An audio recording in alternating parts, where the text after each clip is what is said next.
Coming to you live from downtown Detroit, this is Benzinga's Pre-Market Prep with your host, Joel Elconin. This is a volatile puppy here, isn't it? And Dennis Dick. I'm bidding a penny. I will buy the stock for a penny. With everything you need to start your trading day.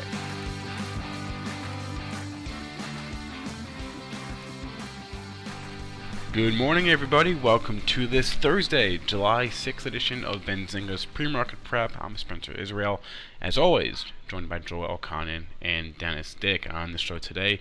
Well, we spent the past 10 minutes just talking about Tesla, so I imagine that might come up in conversation. We're going to talk about that.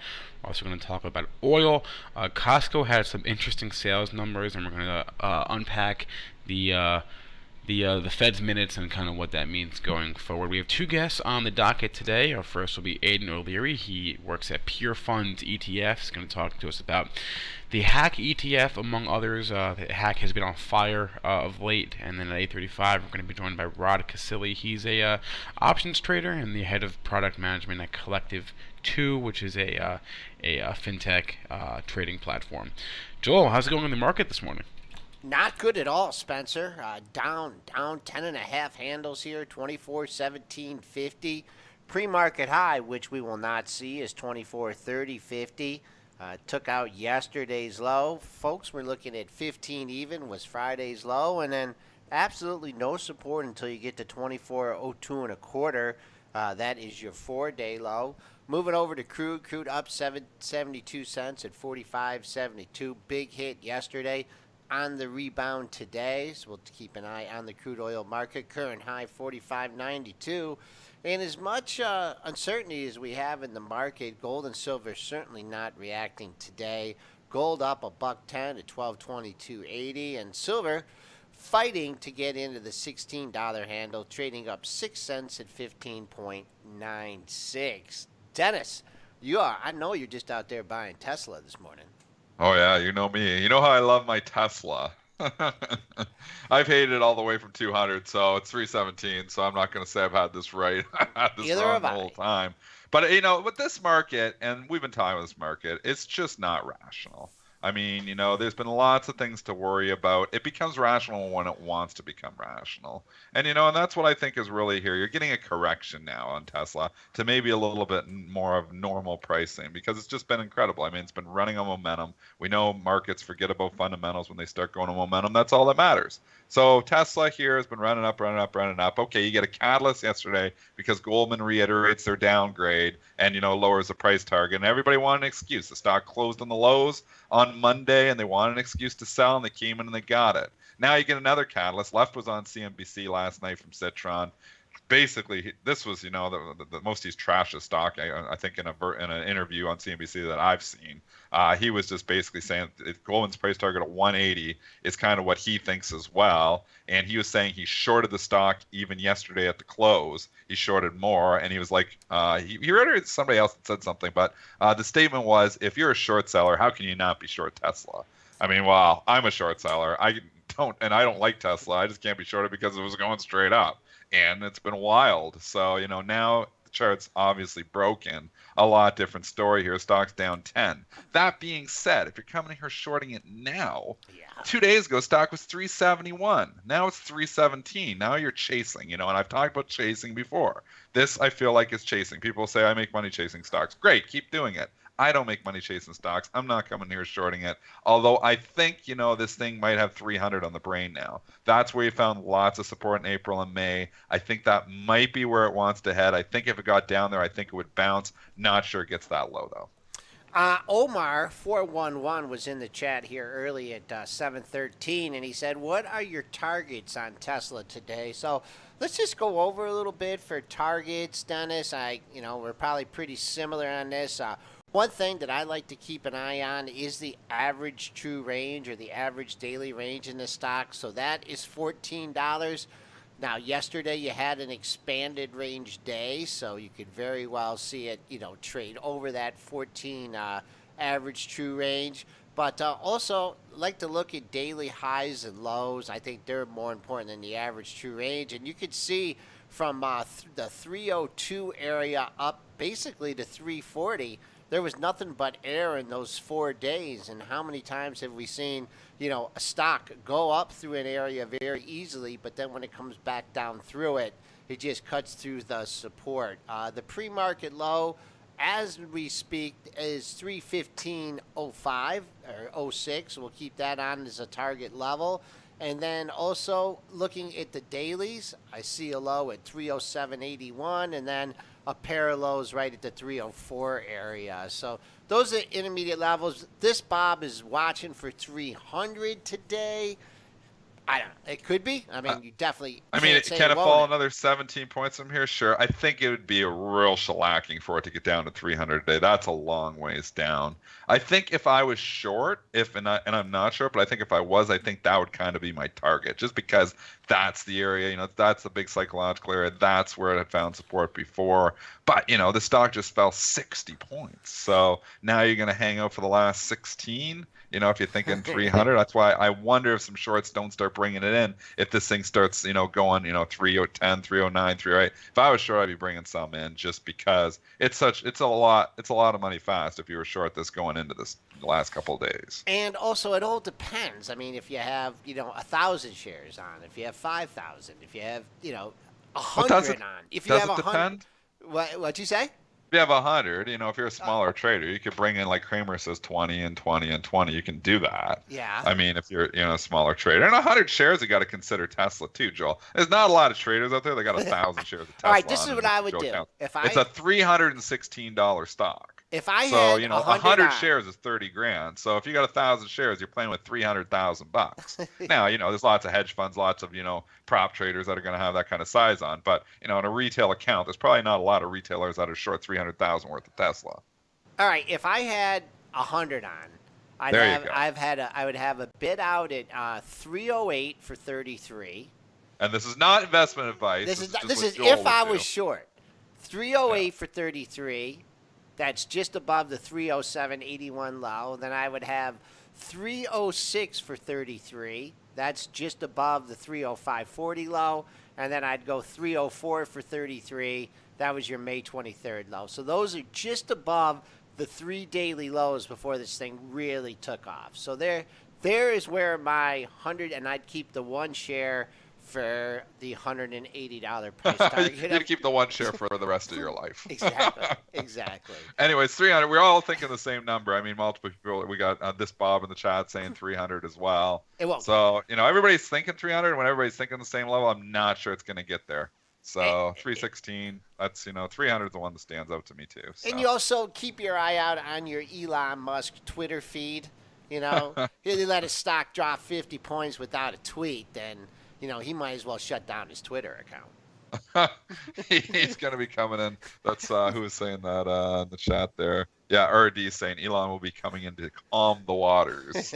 All right. Well, the waters are pretty choppy right now here for Tesla bulls. But, you got to – so this is it. You're a Momo trader. Let's just say hypothetically, we're just talking different styles of trading. You're a Momo trader. When the chart breaks, you got to get the hell out. We've been talking about all these Momo stocks. The charts have been broken for the last week on all of these stocks. So your sign to get out was when this thing cut through 360 at 2 lows. That was right there. And, hindsight's 2020. But, we were talking about this on the show, too, saying the chart was broken. 362, 362. That next day, which was June 29th, when it cut through 362 and went down to 354, that's when it looked broken to me. And they actually gave you another shot. It went all the way back up to 371 on that news. And they sold the good news. When they start selling stocks on good news, that's really the time to sell or the time to maybe book some profits. So, that's the story. Now you're coming in, you're late to the party. The thing's already collapsed here. We've fallen 60 points in 2 days. So I feel like it's late to the party. But that's what you got to look. You got to look for setups, before the train has left the station. We've been talking about the broken chart in NVIDIA. That's been broken here. It sold off. It came back a little bit yesterday. It's still kind of hanging out. Chart still looks broken to me. I mean, can these charts, turn around and start looking better? Sure. But right now, these things, are under pressure there. The only thing is they're holding up. It was a good candle for it yesterday, and it was a good candle for a lot of Momos yesterday. But I just feel like there's, don't you feel like these stocks are just, a little bit heavy? Dennis, I felt that since, We've been yeah. So I mean, you can. you just have to look at every day, look at your levels. We talk long-term investing, short-term investing, day trading. So, different styles. You can mix a lot of different things in here. But we have Omar in here. And what are your targets on NVIDIA today? And boom, boom. I don't know. Let's see. It's trading down in the pre-market here at 141. Just bounced off that. I would just look for daily lows on this. And what was your have you taken out your 2-day low yet in NVIDIA, NVDA? I don't know if we have any news on it. Let's see if we have any news. No, it's right 138.58. So that's a level it needs to hold. So if it starts cutting through there, then you're in trouble. But if you're coming in here, this one's different. It's sold off pretty significantly from where it was. So, some of these stocks, haven't sold off hardly at all. And, some of them have obviously sold off a lot. This one, I'd say 138.58. If it starts cutting through there, then you maybe see another, wave down. But as long as 138 holds, maybe you could say, oh, okay, 4 points if, I'm going to, think that bottom holds. And you can put on any trade. I'm going to say it. I've said this on the show lots of times too. You can put on any trade as long as you know where your out is. Have a contingency plan. It's the traders that, just come in here and thinking about how much they can make and not thinking about how much they can lose that end up losing a pile of money. Always have an out. Whenever I enter any trade, even a day trade, investing and long-term investing is a little bit different because I'm holding stocks, for a long, long time. But any swing trade or day trade, I've always know where my out is. We've had a lot of good traders say 2-to-1, 3-to-1 risk reward. I like 3-to-1 risk reward.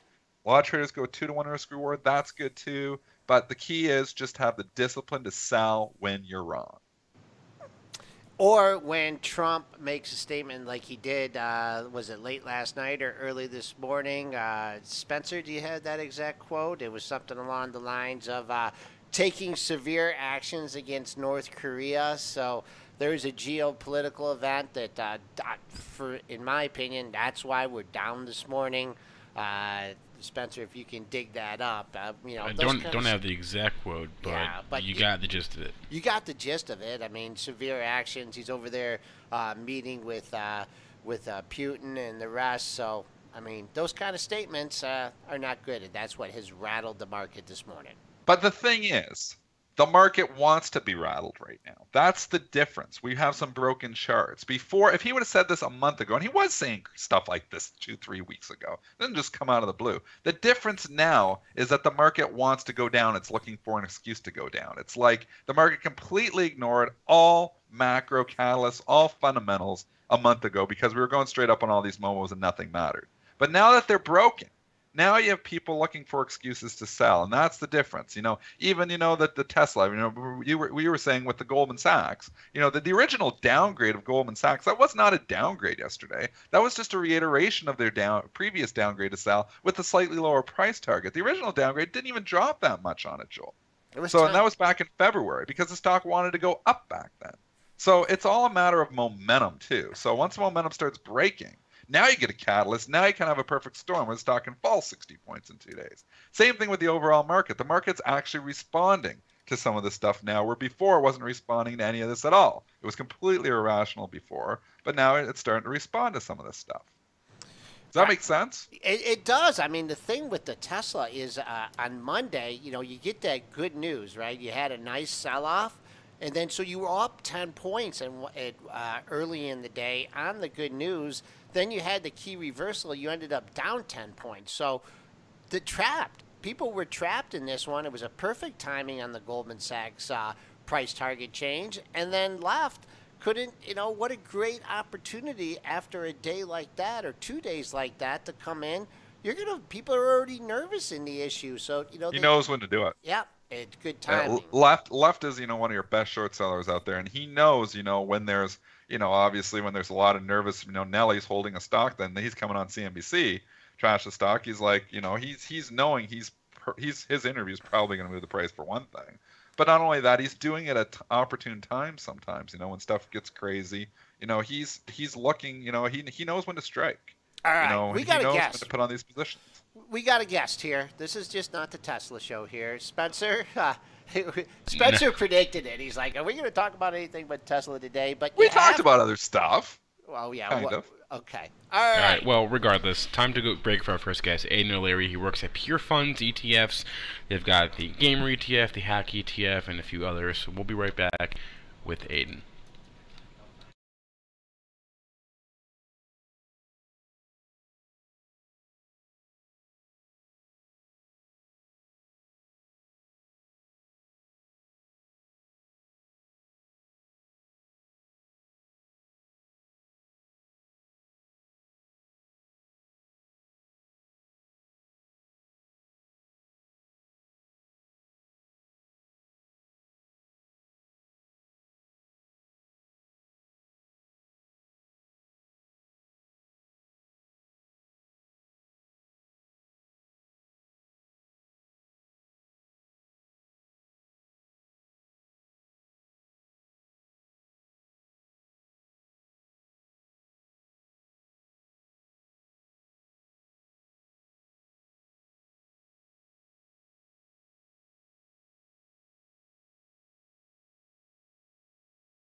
All right, welcome back, everyone, to Benzinga's Pre-Market Prep. I'm Spencer Israel. I'm here with Joel Elconin and Dennis Dick. We're on the line with Aidan O'Leary.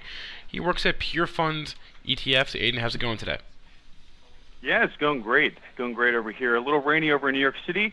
Hope the weather's a little bit better next to you guys. But how are you guys doing today? Yeah, the weather is better in Detroit. No rain to speak of yet, so we're going to keep our fingers crossed. But the reason we wanted to have you on the show today is because, really, looking at the Hack ETF, been on a bit of a run there, and not short of news. We've had several. It seems like every week the new, hacking this, that. So it would be good to have you on the show and kind of talk about, kind of what's going on in the cybersecurity space. So what is going on? Yeah, well, I think it's a pretty interesting time to be looking at cybersecurity. If we were to look about 2 weeks ago, there was the GoldenEye virus, which was another version of WannaCry. People were saying that it was another tool stolen by the NSA. But the core difference between WannaCry and GoldenEye, WannaCry actually had a shut-off switch, but GoldenEye didn't. So it's really interesting to see the way that these cyber attacks can greatly affect the globe now. It's no longer just state-sponsored attacks or no longer just kids in their underwear in their parents' bathroom or rather basement going after different mom-and-pop shops. These are massive corporations like Maersk, one of the biggest Dutch shippers. Being over in New York City, one of the biggest ports around us is right over in New York. So this GoldenEye virus affected Maersk all the way from Rotterdam to New Jersey. And just to think about the effect, the compound of what it costs every single second to have major shippers down around a global economy, staggering just to think about that. So that's one of the many things going on. That's one of the things that really caught our eye over here, and I'd be more than happy to further discuss it. Yeah, so in particular, the Hack ETF tracks HXR is the index that you guys track. So, but what specifically in the cybersecurity space is because obviously it's a big space and it's not everything isn't equal. So, what specifically is worth looking at and what maybe isn't? Well, I think first off, there are several different components for cybersecurity. One of the key points that I always like to stress to people is if we were to sit down, Spencer, Dennis, Joel, and we were to think about how to protect your office from invaders, we'd obviously know that we need a front door. On that front door, we need a lock. And off of that, it's a little bit more interesting. We know maybe people could come in from the window, maybe they come in from the ceiling, or maybe underground. But with cybersecurity, CTOs, CSOs, chief cybersecurity officers, they're not sure which way people are going to be coming in to the front door. And in many cases with cybersecurity, they're coming in either through the Internet of Things. So that could be something like your cell phone, your smart TV, your smart refrigerator, many different things. And so what tends to happen is that, especially with something like Hack, you're getting that full diversification that offers through mid-cap companies like FireEye, Politan Networks, CyberArk, even some of the larger ones like Cisco. And then you even get some exposure to a South Korean firm called Onolab, a $750 million company out of South Korea. So you really get that full global exposure. And whenever you think about cybersecurity as an industry, it really is a global industry. So it's something where, you want to have a little bit of American, you want to have a little bit of overseas, but you want to make sure that you really have a bunch of the names, because you're not really sure how these guys are going to, once again, how they're going to come into the computer, or what information they're really targeting that, you have for your clients, or that you have of your own investments, or that you have of your savings account, or Social Security number, your Medicaid information. That's the really core part of cybersecurity. Right. So then, looking at some of the holdings you mentioned, we have Palo Alto on there, Barracuda, Akamai Technologies, Gigamon, CyberArk. What are the biggest catalysts that people who are looking at this from from an ETF standpoint, or from an individual stock standpoint, or from a long-term or a short-term standpoint, what are the biggest catalysts that people looking in the space should be aware of? Besides, obviously, big hacks like the one that happened last week. That's what I was going to say. I think a lot of it comes down to increased attacks as we continue to see state-sponsored attacks, and just individuals that cyber attacking on their own. Obviously, all these companies, come into their own. Now, let's take a company like FireEye. They have a great unit called Mandarin that was purchased not too long, several years ago. One of the key guys who did Mandarin, now he runs a company called FishMe. What these guys basically do, though, is Mandarin comes in and they figure out how the guys came in and how they hacked you. So if you're thinking about what's a interesting exposure for cyber attack, and the company that comes in to figure out what exactly went wrong, FireEye could be an interesting exposure for you. On the flip side, if you wanted something that's a little bit more of a solution to actually prevent the guys from coming in, I always look at Proofpoint. I think that's a really interesting story. But I think the key thing here is that it's not going to matter if it's state-sponsored attacks, if it's mom-and-pop shops. People have to increase their cybersecurity budget because of major attacks. And there's a great line, I always forget if it was the Oracle VP who said this, but there are two types of companies out there. There's the companies that know they got hacked, and there are the companies that don't know they got hacked. So, I'll put that into your investors' mind on how they want to take that information, but I think that this is definitely an interesting time to be looking at cybersecurity. We're on the line with Aidan O'Leary of PureFunds. My question to you is, is it going to take like a huge government contract or something to really kickstart these stocks? Because, you have the change, the administration coming in. I'm not sure what their stance is, but it seems like I look at a lot of these stocks. Some of them have had the rallies, but, isn't it just the big winners going to be, someone that gets that huge government contract, or, some contract from a group of companies? Well, I think that the idea of there being one contract or, one company that's going to solve cybersecurity, I personally don't see that happening any near-term time. I think that this is more, again, about diversification. It's that many of these companies are doing many different things. Whenever you're buying one cybersecurity company, you're not buying a cybersecurity industry. So I don't think a big contract by the government or any sort of thing like that's going to, it definitely could if there was a large contract that came out from one government entity to one of these companies. It definitely could, encourage shareholders to take another look at, that company. But I think in the long term, the key drivers are just going to be the continual cybersecurity attacks, the continual investment into research and development, and then figuring out how to prevent those attacks from happening. I want to ask you about one other ETF, and then maybe we'll let you go unless anyone has any more from the chat. But IMED, your healthcare, yes. your health tech ETF. Explain exactly how that works. Yeah, so IMED is one of our newer ETFs. It was launched back on August 31st of last year, 2016. We did this in partnership with ETFs, tremendous company based out of California.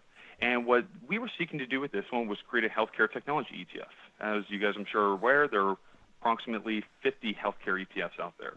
But this one, the way that it really, differentiates itself is by having 3 core investments. You're going to get healthcare appliances, healthcare instruments, and informatics, healthcare informatics.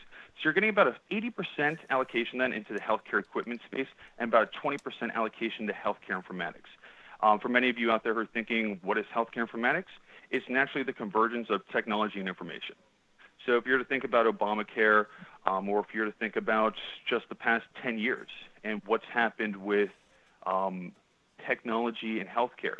In New York City, for instance, I believe as of 2016 or 2015, you're no longer written a paper script.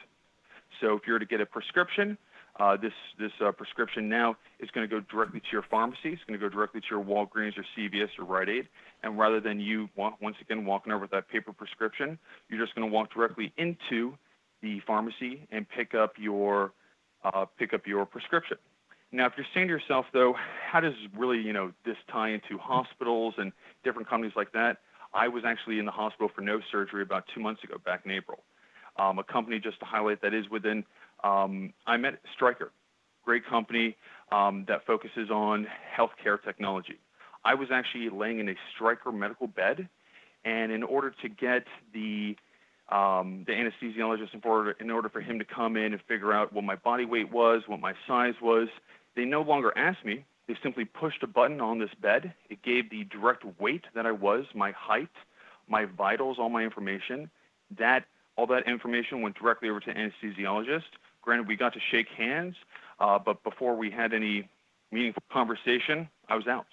And so if you really think about the way that healthcare is out there now, what we wanted to bring to the table were numerous companies that were looking more at the technology side and not at the pharmaceutical or the vaccination side of the business. Yeah, well, that bed sounds really cool. So next time, if I'm in the hospital, I'm going to request one if I can get one. And that sounds like something that I would like. All right, Aidan O'Leary, PureFunds is the name of his company. You can check out their ETFs. We only mentioned 2 of them. They've got their gamer ETF, their big data ETF as well. There's a few others as well. So definitely check out PureFunds if you're interested. Aidan O'Leary, thanks so much for hopping on today. We'll talk to you again soon. Wonderful. Thanks for your time, guys, and have a fantastic day. All right, 8:29 right now. I know things are moving for Dennis. Moving, man. What's moving? Movement everywhere here. Stuff bouncing around all over the place, trying to figure out, risk on, risk off. But you got the TLT getting murdered here, and then you got the SPY getting murdered too. Usually those go in opposite direction. Gold not responding. It feels like a little bit of a sell everything. The banks are down right now, but with the TLT down as much, I wonder if they don't start catching a bid. So, that's interesting setup. But I'm just looking at my screen, and it's actually hard to find a source of strength here.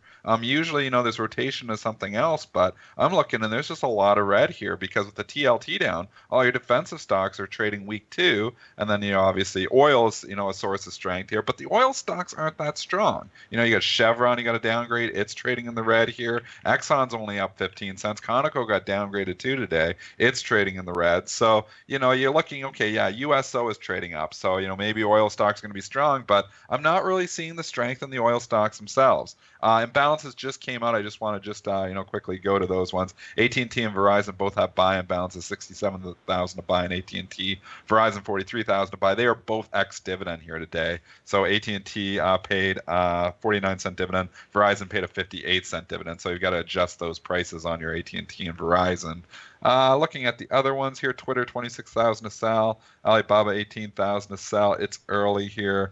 General Electric is looking like 56,000 to buy. That's going to change because GE is getting the beats here this morning. JP Morgan lowering the price target from 27 to 22 on it. So you've got that stock actually trading down 80 or 50 cents here in the pre-market. It's a big move down for GE. That's actually testing the low from 3 days ago there, Joel. Thoughts on General Electric getting the beats? Yeah, I mean, this thing got a little pop the last couple of days. Looks like it might be out of the woods, but you have one level and one level only to keep an eye on. 26.79, that was your low on June 29th, last Thursday. approaching it in the pre-market. Your pre-market low might be right there. Let's see. Not pre-market low right there, 26.79. Below that, you got to go out a little bit farther. Let's go to our weekly chart here. Boy, that 27 level seems incredible. Below that, down in lower 26 handle. And when did it gap up? Was that when they did? Boy, that was a long time ago. That must have been during, let me see if I can find when G had that big move up. That was late in 2016. So, I don't know. We'll see what happens. Big move down, though, on a percentage basis. That's over the average daily range, being down 49 cents in GE. Did Deutsche Bank come out this morning and say that they might think the dividend might get cut? Did you? I didn't hear that, but we always joke because they seem to say that all the time. Okay. Anyways, and one other thing, one other thing I just want to make a comment on is GE. You know, when I'm looking at the daily charts here, and you know when we had that big pop up, the gap up, this was recently, when you see on this day when you went from 28 and change to 29.50. Remember what happened that day? What was it? New CEO? Yeah. That was ML. We got rid of ML. Yeah, I guess that was such good news for the stock. Last 5 days. That lasted, 5 days, and that was it. Because you talk when, you have big, impactful events. People wanted him out for years and years. They finally got it. They got the pop. But look what people did with that new information. I mean, they didn't fundamentally change the company to have it change in market cap that much and couldn't hold it. So GE in a lot of trouble. Only 2 stocks on my main screen are up, and they're not by much. ExxonMobil's up 15 cents, and J&J's That's help up. with the crude. Yep. What's the other one? J&J. And I don't know if that's going to last. That was just an odd lot at 134. Exactly. I'm looking here, and I'm trying to find stocks that are up. BP is up a couple of cents. TOT is up a couple of cents. But oil's up significantly. So that's concerning. When you see oil up as much as it is and the oil stocks are not catching a bid, that's telling me they want to sell stocks today. So this could actually, start to get really ugly if they don't find a home for money here and it starts rotating out of stocks altogether. And it's out of the TLT too, so it's coming out of bonds too. It's like money. This is like one of the only days flying into cash. Cash is king today. That you haven't been able to say that for a while, at least in the morning.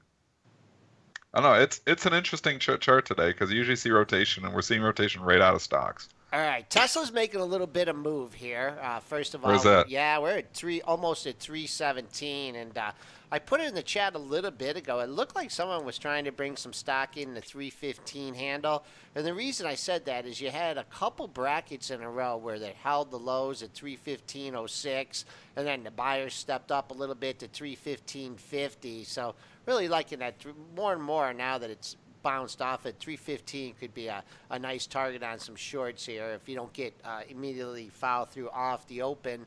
SPY levels for Dr. J.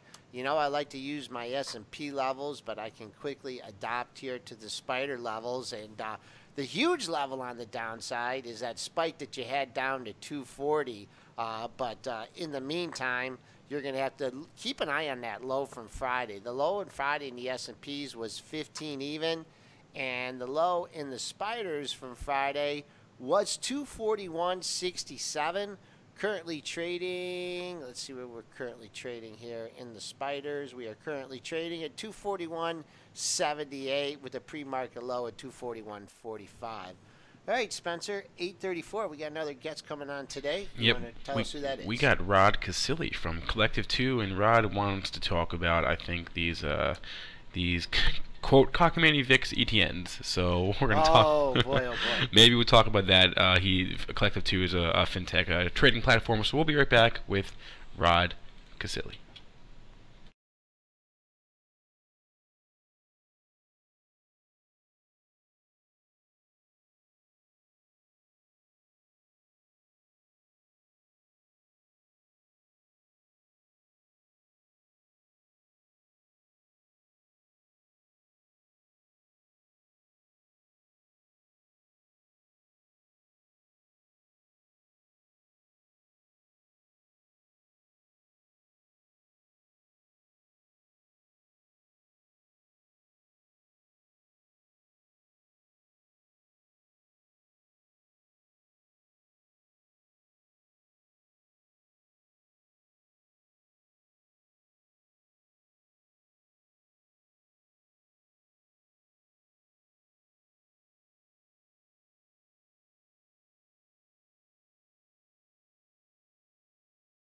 All right, welcome back, everyone, to Benzinga's Pre-Market Prep. I'm Spencer Israel, once again joined by Joel O'Connor and Dennis Dick, and we're on the line with Rod Casilli. He is a derivatives trader, and the head of product management at Collective 2, which is a fintech trading platform. Rod, how's it going today? Good. Thanks for having me back, guys. Thanks for coming back on. So, real quick before we get into market talk, tell our viewers who weren't here when you were on last time what exactly Collective 2 is. Yeah, Collective 2 is an online platform, a marketplace that connects independent traders with investors. So I don't like to be thought of as the Uber of anything, maybe these days, but essentially it's a peer-to-peer trading platform. So, we have both trade leaders and investors that subscribe to those trading strategies. So then you might say you're the Lyft of trading. Yeah, there you go. That's a little, okay. I think I'm a little less stigmatized. A little better. Okay, yeah. But you're a trader yourself. So yep. What exactly, as a trader, we were talking this morning before our show even started about just the rationality of this market. As a trader, what are you seeing in this market? So I've always been a guy that likes to look. So as a derivatives trader, and for those that, I guess everyone on the call is probably familiar with this, it just means like options or futures, things that are where the price is derived from something other than the actual underlying, like a stock. So in the derivatives markets, you're always looking for price dislocation. And what I'm finding is that while everyone is talking about low volatility and how difficult it is to make money in low volatility environments, myself personally, as well as a lot of our top traders on Collective 2, are actually having a lot of success using these derivative ETNs and ETFs around volatility, like TVIX and XIV, just because they're very inefficient, they're poorly constructed. So if you know what you're doing, there's a lot of opportunity there. Okay, so how exactly do I know what I'm doing when trading things? Provide guidance. Yes. So an instrument that I like and that is very popular in Collective 2 is actually the symbol XIV, and it's actually an inverse of volatility. So what's happening right now is that you find a lot of people that are trying to go long volatility, which is just decaying and going nowhere. They might buy VXX or buy TVIX or some of those products. Instead, I'm shorting XIV. Now, to make money shorting XIV, you do need volatility at some point to pop. But unlike shorting individual stocks, which theoretically could go up to the moon, they actually make things and they do things and they have management teams. These types of volatility products, if you look at the charts of any of them, it's just a straight shot down. It's straight down forever. So with something like XIV, I like to use it as a little bit of a hedge against any kind of longs. And also, it's really just, if you look at a chart, it's just really started to top out here between 75 and 85. So it's providing a bit of a rollover type of pattern for your technical traders. And it also gives you an opportunity to try to sort of do what's very difficult, which is kind of call tops in markets. So you're mostly trading instruments like these. Do you do anything with the options, or are you more of just the leverage and inverse ETFs? Do a little bit of both. XIV is not optionable, which is actually pretty shocking given how popular it is. I would have thought that someone would have come in and they would have decided to make it optionable. So XIV itself, you can only go long or short. I will do some things in the futures markets with futures options on VIX. And then one other strategy that I've started to employ, and again, is also popular on C2 with some of our spread trading traders in the options markets, is recently the SPY, the SPY, the most popular ETF on the S&P 500, has introduced a Wednesday expiration. So it actually, weeklies came in a while back, about 3 or 4 years ago. They become pretty popular on single stocks as well. You can now actually buy or sell options that expire each Wednesday. So I've been doing a lot of work with diagonals, which is essentially different strikes, different expirations, where I'll be selling the Wednesday and buying the Friday. And I can even do that for a small credit.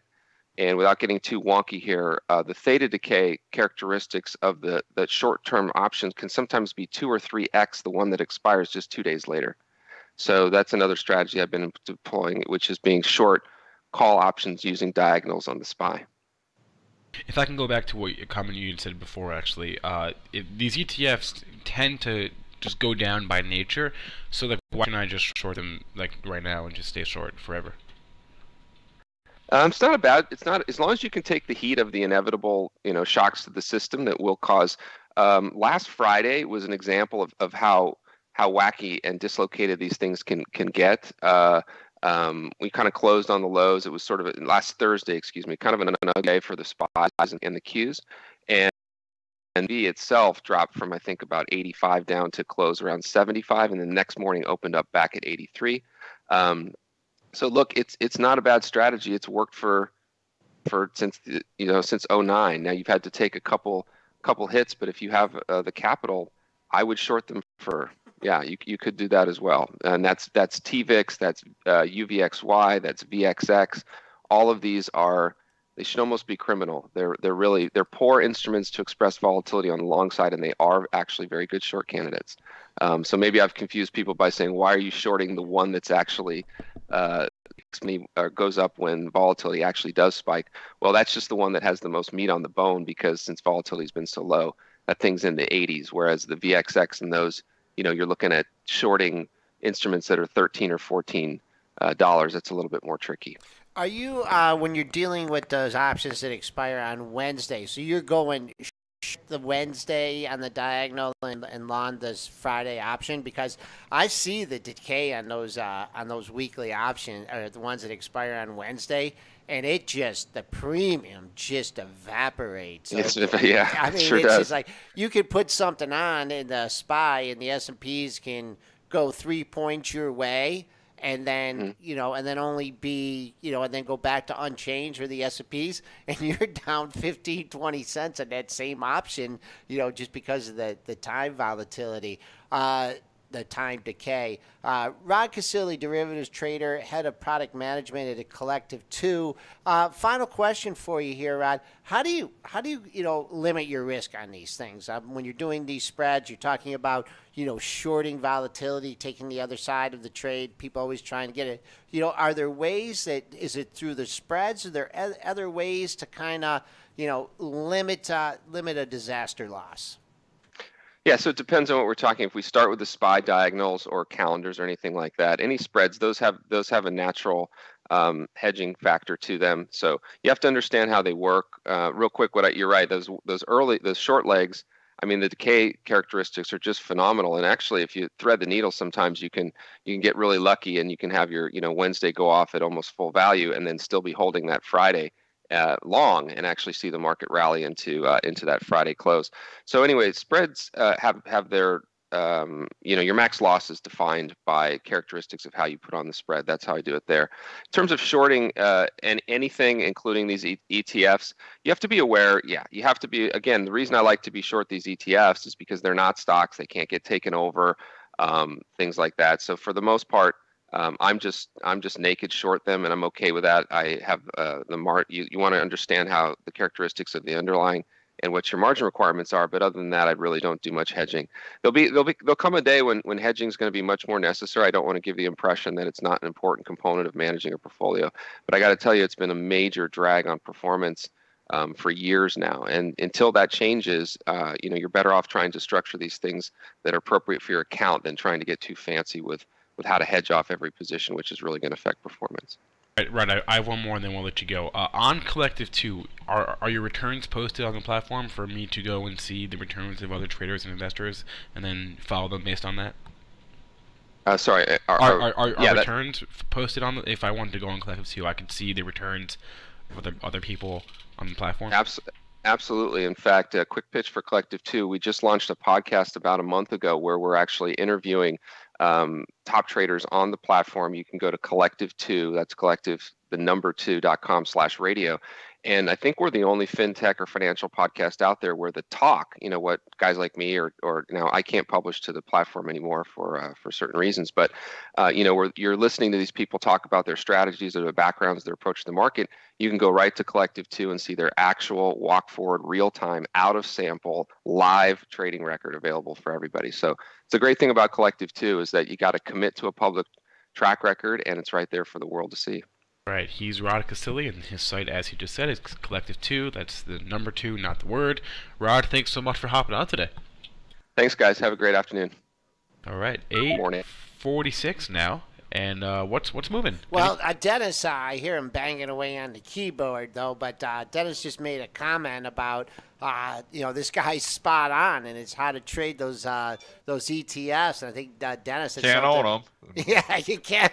That's own first them. thing, and then second thing is, there's a lot of money made shorting these things because of that time decay that you were just talking about. The problem is, these things, when they first were created, were a gold mine, and everybody started realizing it, and now they want to charge a ridiculous amount to borrow the stocks. So to borrow the ETFs. So you've got to talk with your broker and find out what those fees are. So just don't go blindly shorting these things. Talk to your broker. Find out what your fee is going to be to hold these things short, because the biggest expense for these things is the cost to borrow. Because obviously whatever institutions or whoever's owning this is realizing they can get paid a pretty good penny for loaning these things out so that other people can short them. So, it's pretty crazy when you think about that, that the biggest, the risk is really the cost of borrow on a lot of these things. I mean, and they do get these violent pops every once in a while because everybody's short these things. The same thing with dry ships, with the debt, and not comparing these at all to dry ships, but just saying, when there's certain things that seem to, decay over time, dry ships being one of them. The cost to borrow is, probably one of the major things there, and short squeezes one of your major risks with shorting dry ships. But, over time, it would just seem like a stock like dry ships just continues to decay. And Michelle K is asking about reverse splits in these. So, I mean, they do that like all the time when the prices get too low. I think he probably just adjusts his models for the reverse split. So that's the best I can do on that question. Costco, we do have one stock up here, Dennis. Costco. You found one. COST is up significantly here. It was sales. Sales, Spencer. What's the sales data? And June comps up 6% year over year. June sales up 7% year over year. Look at that, Costco. Whenever I'm there, we always talk about this. Whenever any of us are there, it's always packed. So I don't doubt their numbers. Two things here, and one is I don't think I said this on the show, but I was already thinking it. If you got a really big pop off the comps, or if you got, a really nice rally for a day or two off of good sales numbers, remember, the reason they sold this off wasn't fundamentals. It wasn't that Costco, wasn't their sales. It was the fact that Amazon might eventually be coming into their market. Obviously, they're not in their market yet, so sales are not being impacted whatsoever here by Amazon. But if you were to pop up to like 165, 170, and I'm just saying hypothetical situations here, maybe even talk about a 50% retracement of this move from 180 to 155, that would take you back into the 168, 170 area. I think there's a lot of sellers ahead because they know that there is still, this distinct possibility that Amazon is going to be coming into the market very soon. So I'd use, the good numbers to maybe lighten up my position. And, well, no, Dennis, I mean, you put a lot of things in there that I was going to say. But first of all, short-term trading, you got to keep an eye on the pre-market high. Pre-market high is 162.80, and we've already lost $1.80 off that. So good chance, the high of the day may be in here. I think so. Yeah, maybe in Costco. If, in fact, you do take that out, I see a pair of highs at the 163.5 area. So that could be another area of resistance. And then finally, if you're a long-term investor and you're holding out on this one and you're like ridiculous sell-off from 183 to 158, you're hoping for a 50% retracement, that takes you back all the way up to the 170 level, and then you got the huge gap to fill. So a lot of different circumstances here at work, but just the way this 15-minute intraday chart looks, I think we're going to have a hard time getting back up to 162.80 today. I think there's going to be profit takers, and not only, I think it's going to be people lightening their position here because same reason, they just said the sales, nothing to do with why the stock sold off, and Amazon's still coming. Couple stocks from the chat here. Triple BY Downward Dog wants to know about. I saw a headline go by. Was there a headline on this, or maybe I'm just thinking of from the other day? Oh, it's Best Buy. I get confused myself too. Anyway, stock got the beats. Now it's starting to show a little bit of life the last couple days, bumping its head up against the key resistance system above 31, 31.17, 31.22, 31.08. So you got a trio of tops there, and then you would get into that gap area. So if it could get above there, 31.20 area, then you get interested. But we're on a pretty big down day here today. They seem to be selling stocks across the board. not sure this is a stock to be looking for breakouts here. I'm not sure it's the day to be playing breakouts to the upside. Yeah, and I see the trio of highs there, and then you got the gap to fill. But all your your short-term intermediate traders that pick this off in the low 29 handle, they're not looking for 33 or 34 or 35. If they put some size on the 29 handle, they're happy to take it off at 30.5, 31. So for the stock, keep an eye on yesterday's high of 31.22, and it's already red on the day. So you might even want to try and wiggle out at the close of 30.80. If you're holding on, you really think this was overdone on looking at a swing trade perspective, put your stop under the low of the move. 29.12 was the low of the move. Put it under there, 28.80, 28.90. There's your risk reward. You're risking a couple bucks here, and see if you can get any kind of retracement. HSNI gapping up 29%. Wave Traders is letting us know that that's come out of the halt. Now, what was the news here, Spencer? Get taken over? Whenever I see a stock pop 29%. Liberty Interactive will be acquiring 62% of their shares that they don't already own. So it's a $2.6 billion transaction. It'll be $40.36 is the takeout price. So it's trading above that right now. Yeah. $40.50. These things get excited sometimes. Whole Foods is trading below it now too, Joel. $41.90. So it's giving back all that premium when the 43 and everybody thought there was going to be a competing bid. It's giving it back. Sometimes these things, when they get above the takeout prices, and I haven't read any. I don't know if this is a stock deal. I don't know if this is a cash deal. I haven't read the details on that. So, but I just know if it's cash deal, and sometimes they trade about the cash price. It's often a good idea to ring the register and take the extra money. Yeah. You don't often get the competing bids. Kudos to you on that Whole Foods. It was, and we actually had quite a few questions when this was trading above the $42 level. I think someone's daughter-in-law or something had some stock, but I think it was restricted. But right now, it looks like it's hugging that 42 and that pop up to 43.84. People were rigging the register there in Whole Foods. A couple other stocks on the list here. I just wanted to talk about, and this isn't in the news, but Restoration Hardware. Can somebody tell me what's going on here? RH. This stock is just an absolute monster. I mean, did this just recreate itself and it's not the actual store that sells all that old stuff at ridiculous prices? Did they actually change and become like a tech stock or something? Because holy cow, they hit it on earnings, disappointing numbers, and they have bought that stock every day since. I mean, it's had 2 down days in the last month. And it's closed at the highs again. If this isn't a short squeeze, I don't know what is. RH has been absolutely a monster stock. I have no idea why. And Benzinga, I was talking with our editor, Chubbs, and we are going to do an article on this today because I missed this one. I was thinking about shorting it going into earnings, and I missed it. I decided, it had the big down day. And then I didn't look at it for like a week or so. And I'm like, oh, wow, this is really, it's going to fill the gap. And then it kept on going. When I was thinking of shorting it before the earnings, I consulted with, who's our retail guy? Ryan Craver. Ryan Craver. And I'm like, why is this stock at $58? He's like, I have no idea. So then they had 68 now. Yeah, and they had the bad earnings report. And it also, here's another thing to keep an eye on. Look when that low was made. It was made on the day of the report.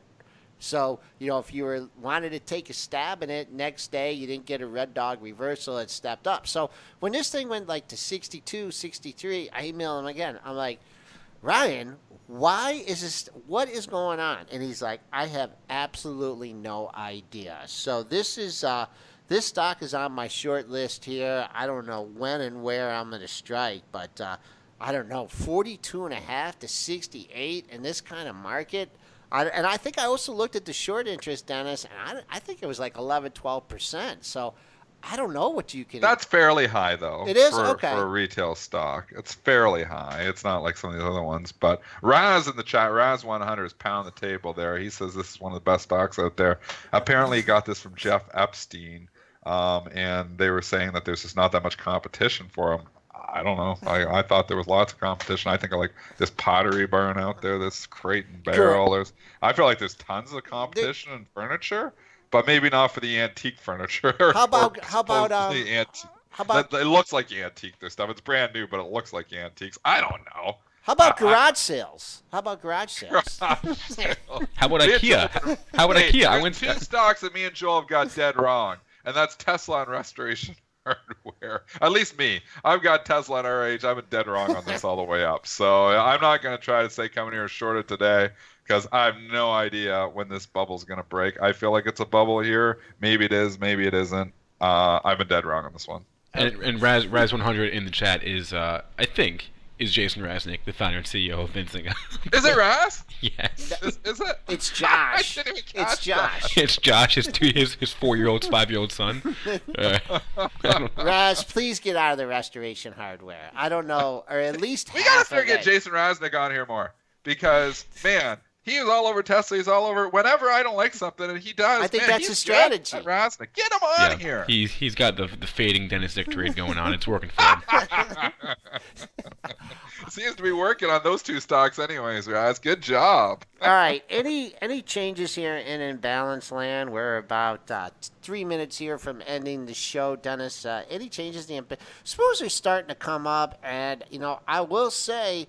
Tesla 318.14, not a bad call by me. I saw those buyers kind of stepping in that 315 area.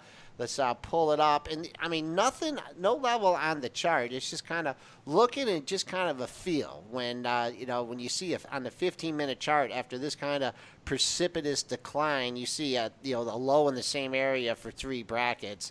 Someone was stepping up. They were probably targeting the whole 316 area. So, Dennis, what else you got for us? Just jump over. Quick look at imbalances again here. It's just before we end the show. It's mixed. It's a real interesting day. The imbalances are mixed, but despite I'm looking at every stock almost trading still in the red. There is the odd stock trying to go green here. I see Dow Chemical just went green. Some of your oil stocks are still trying to go green. But I mean, when you got the TLT down as much as it is, it's down $1.14 now, and almost 1%. You got the SPY down too. That's a rare day.